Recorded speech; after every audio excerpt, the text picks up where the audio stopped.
This bridge represents the Denver and Rio Grande Western Railroad's fifth attempt at crossing the Green River in Utah.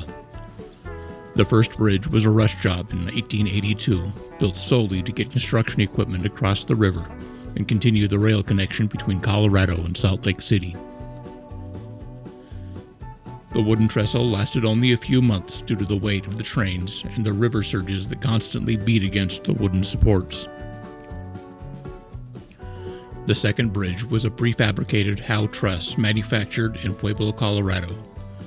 It carried the first through passenger train from Salt Lake City to Denver. It didn't last long as the timber supports still couldn't withstand the volatile river surges. The third was built with wrought iron in 1885. It was built with narrow gauge rails, but was robust enough to handle the standard gauge that the D and RGW were switching to. It gave way to the fourth bridge in 1900 as the third wasn't strong enough for the increasingly heavy ore trains from Carbon County.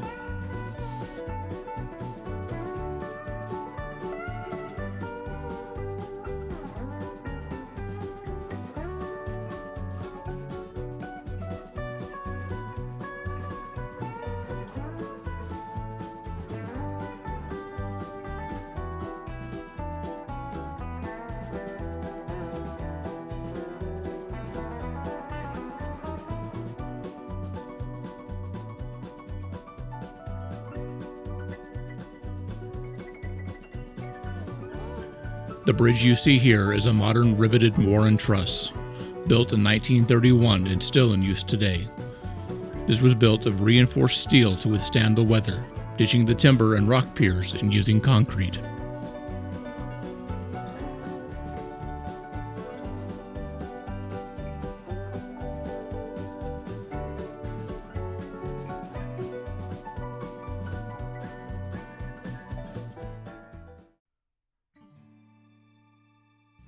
I've seen a few videos about this house, and it's taken me some time to track it down.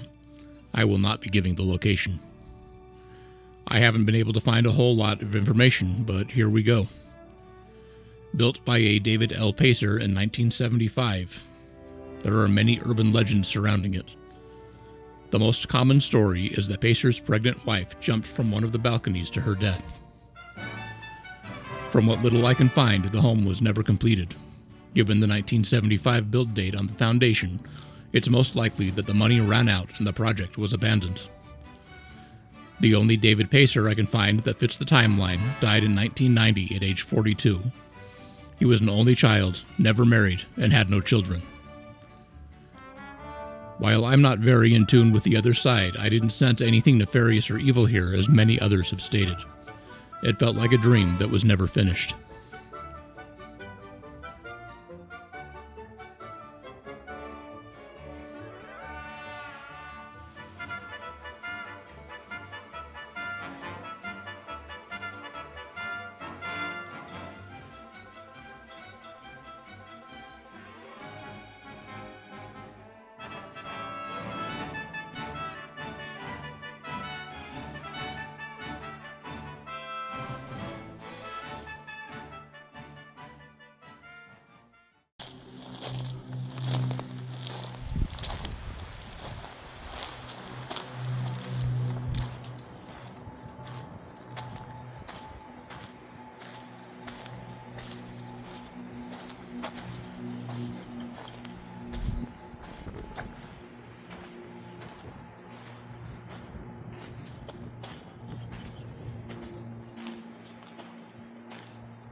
The Tintic smelter site outside of Silver City, Utah was built in 1908 by Jesse Knight.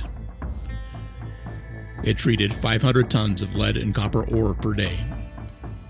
By 1909, Jesse Knight doubled the facility's capacity, but by October 1909, operations ceased. Smelters in Salt Lake City slashed their smelting rates, and Knight found it was cheaper to send ore there than running his own facility. Reconstruction to process low-grade ore that was abundant in the local mines began in 1911. In 1913, operations resumed, but the chemical process they used was unreliable. On April 6, 1915, a fire completely destroyed the equipment and wooden structures. Rebuilt once again, processing resumed in 1918 with the new Holt-Gurn method of refining ore. Due to falling silver prices after World War I, the site permanently closed in 1925.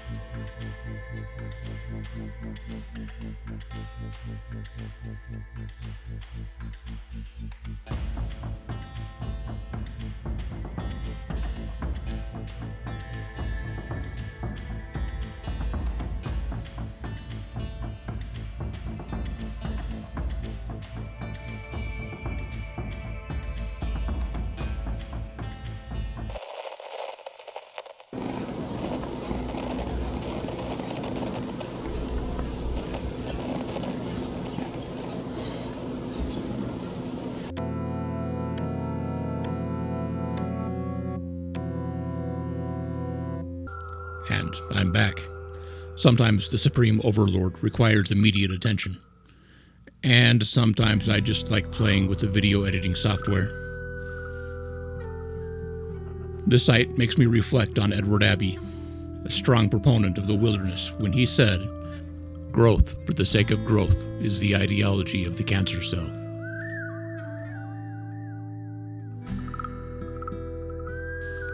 This site operated less than 20 years, and what remains is acres of ruin and ambitions that outran reason.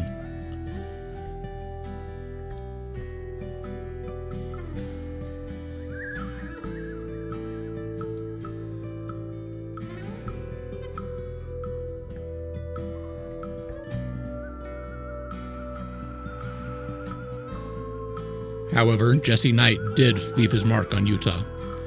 The Knight Building in downtown Provo is an iconic site that was part of his vast efforts.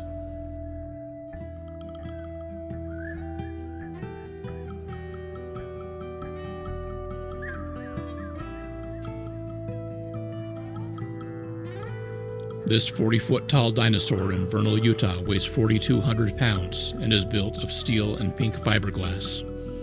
Dinah the Dinosaur was originally built in 1958 for the Dinahville Motel, which has since gone out of business. There are numerous dinosaurs around Vernal. I dare anyone to try to count them all.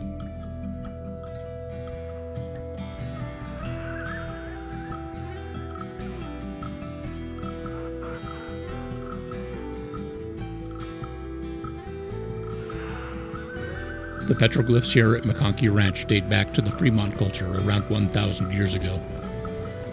There is also some Ute imagery here. No drone footage. This is private property and there are signs specifically forbidding it. While the hike isn't very hard, I'm a little bit on the heavy side and it was 95 degrees, so the hike took a lot out of me. Thanks to my friend Russ for getting most of the photos. I guess this is the inspiration for weight loss that I've been waiting for.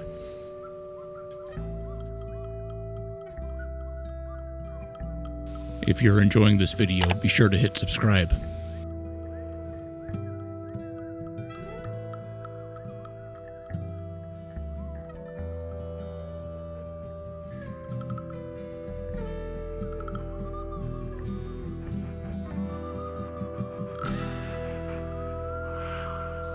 Thanks again for watching, and I'll see you out there.